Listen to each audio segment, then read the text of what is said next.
So, colleagues, before we proceed to the agenda, Councilmember Vita has an item she'd like to add, so I'll call on her to make that motion. Thank you, Chair Palisano. I'd like to move to amend the agenda in order to consider a contract amendment with SoundThinking for gunshot location system, ShotSpotter.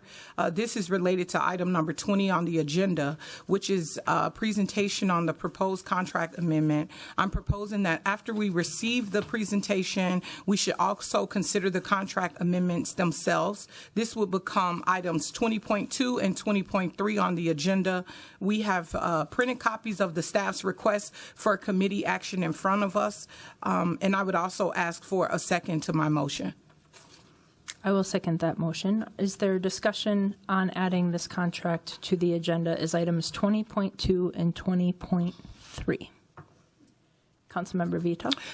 Thank you again, Madam Chair. I just wanted to quickly say I'm asking for this because, you know, I've talked to my colleagues about when something comes before the council, whether it's in committee or how it presents itself in front of the council, I would like the action to follow it. This is a conversation I've been having with my constituents since February. There was a presentation done by some outside groups in this committee surrounding ShotSpotter, and we finally got the presentation that's going to be before us today. And I would also just like for us to consider taking this action up today as kind of a package, so it comes through council and the general public can see it as the presentation and the action that the council will be taking around ShotSpotter.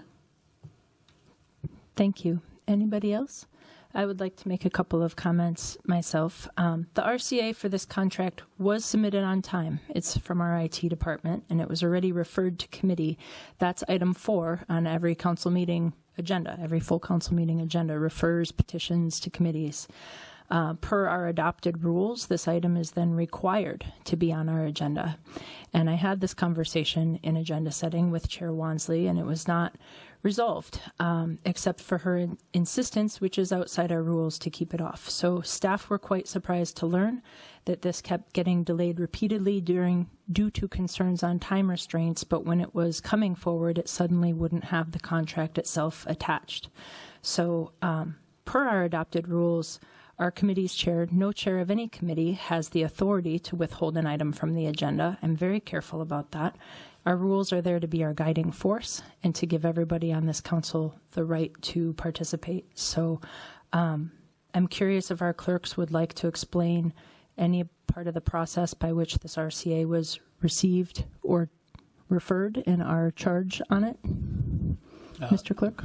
Madam Chair, I'll just respond briefly. I think you've outlined correctly the provisions in the Council's rules, which are about protecting the fundamental rights of all members, but most importantly, the right of the body, the Council first, and then its committees, in terms of the ability to set those work schedules.